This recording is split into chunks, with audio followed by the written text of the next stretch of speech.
Entre trois, Ulysse, l'un des dirigeants grecs victorieux, met les voiles pour rentrer à la maison avec ses hommes et sa flotte. Pendant son voyage de retour, ses hommes et lui sont capturés par le Cyclope, mangeur d'hommes, du nom de Polyphème, fils de Poséidon, dont Ulysse crève l'œil pendant que Polyphème dort pour s'échapper. Cependant, alors qu'il reprend le large, Ulysse commet un péché d'orgueil en criant son propre nom. Écoute-moi, géant monstrueux, si quelqu'un te demande qui t'a privé de ton œil et t'a rendu aveugle, dites que c'est le fils de Laërte, Ulysse. Oui, c'est moi, Ulysse, l'homme d'Ithaque rocheuse.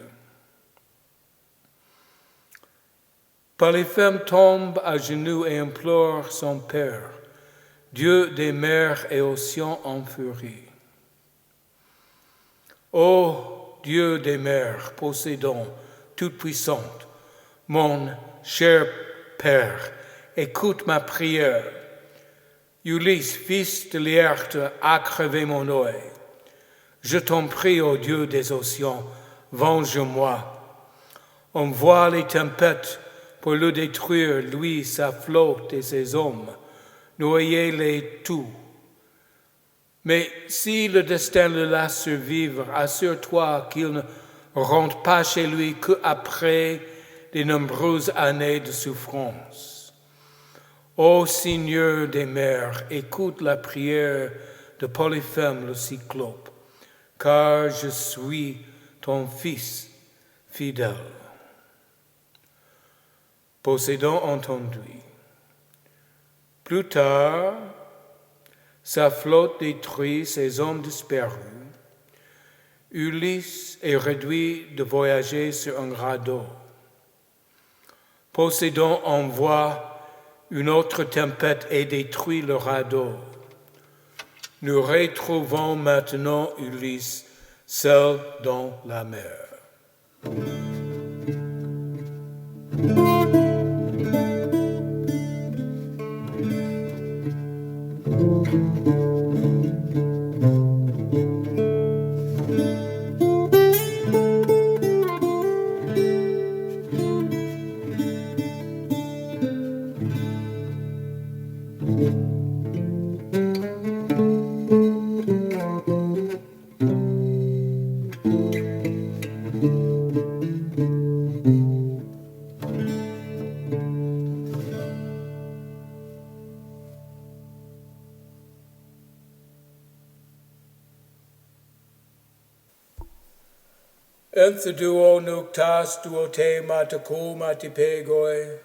Durant 2 nuits et 2 jours sur la mer hérissée de crêtes,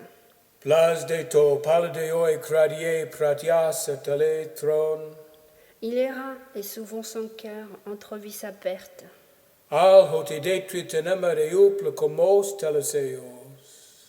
Lorsque l'aurore bouclée porta le jour au 3e,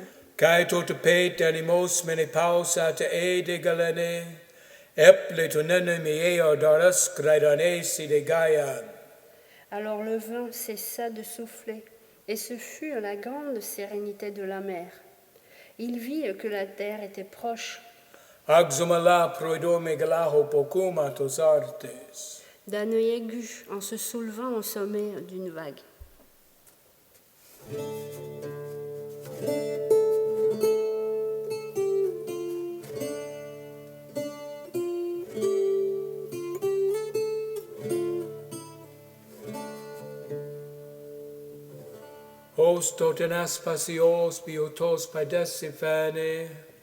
Comme la vie soudain paraît douce aux enfants dont le père gît dans la maladie, sujet à d'affreuses souffrances.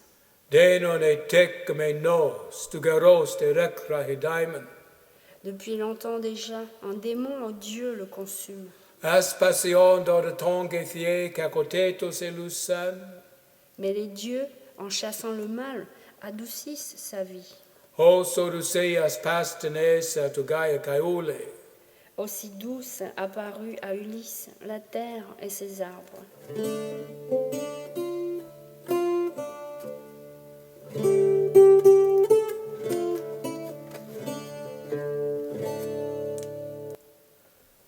Nake de pegomenos posen eperu epi benai. Il nagea pour prendre pied sur le sol au plus vite. Al hotitos son penason te gegone boesus. Mais quand il fut à portée d'un cri lancé de la rive, Caede du panacus e patis piladesse thalases. il entendit le fracas de l'eau se brisant sur les roches. Rothe garme gacuma potise roneppe roeo. Une énorme vague heurtait la terre ferme, Deno ne pegomenon le duto de pantalo acne. avec un bruit affreux, et couvrait le rivage d'écume.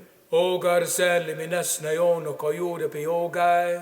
Nul cric, nul port n'offrait un refuge au navire. Alactae problete se sens piladeste pagoete. Et il n'y avait que récifs, écueils et qu'autre chose.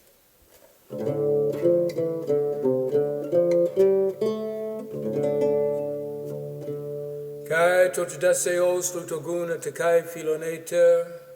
Alors Ulysse sentit défaillir ses genoux et son âme. Roc ses astor epiproson megaletor thumon. Affligé, il dit ces mots à son cœur implacable.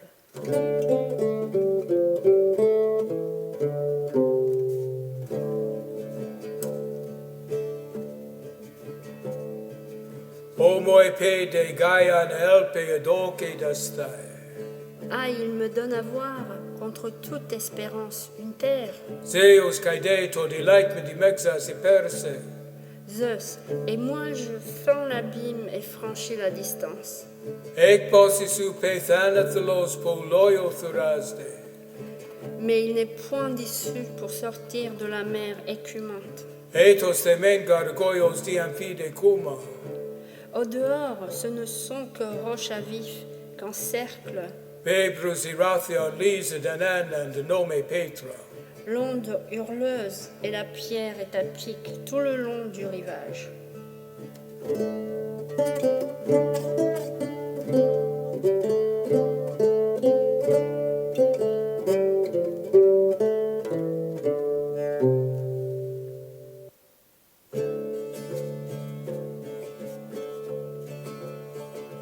Eus o taut dormini catophren a caicat thumon.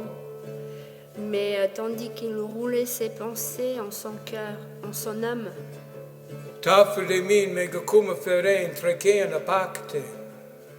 une vague le précipita sur les roches abruptes. Ente capo rinos drupse sundos te arachne. Emi epi presetheki theao glaucopus athene. Écorché, brisé, c'eût été son sort si la Vierge n'eût parlé à son cœur. Athéna, aux yeux scintillants. Amphotores de curse na peso menos labi petres. Il s'élança, se cramponna des deux mains à la roche. Desse que tostan coneos megacuma parelte. Et s'y fixa, gémissant, jusqu'à ce que passe la vague. Caetu men hosu paluxi poli rathion de minautis. Il fut sauf tout d'abord, mais au retour, cette vague Legs na peso menon telu de minembali pantoe. s'élança, le frappa et le rejeta vers le large.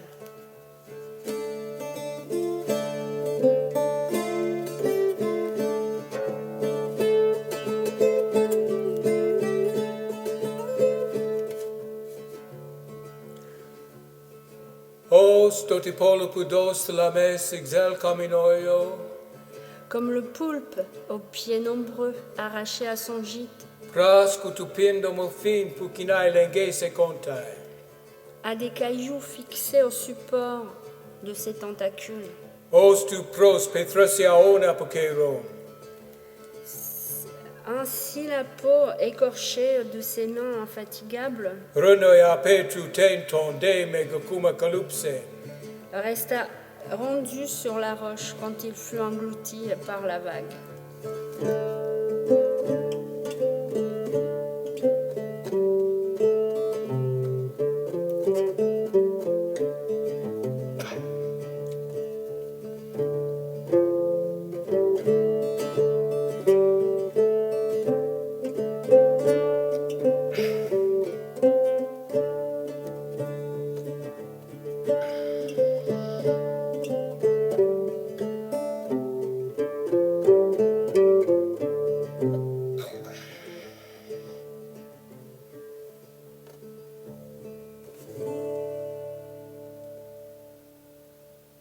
Nage prexes Kaian e Rominos e pui furoi e onaste parapli megasli menaste felaces. Il nagea en regard vers la rive, espérant qu'il s'y trouve quelque crique abritée, un port où la terre se creuse.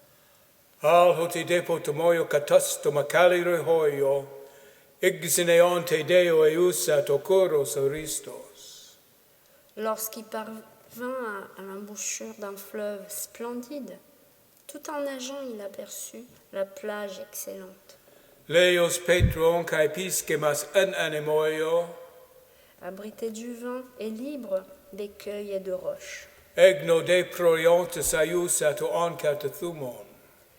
Il reconnut un estuaire et conçut dans son cœur cette prière.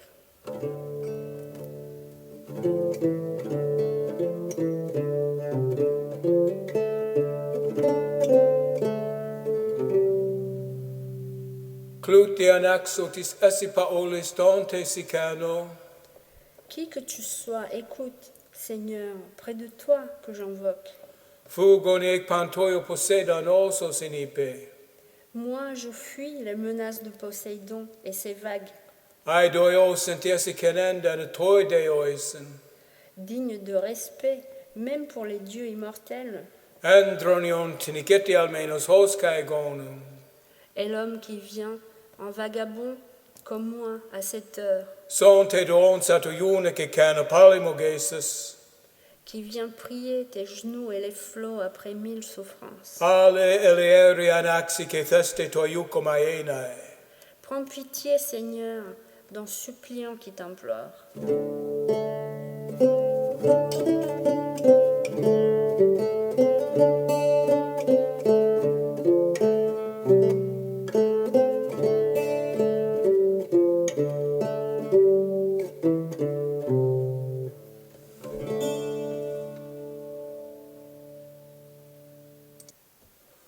Os fanodati capacine onron esque de cuma, Le dieu du fleuve aussitôt suspendit son courant praste de oi poiassi galen onde sa osen.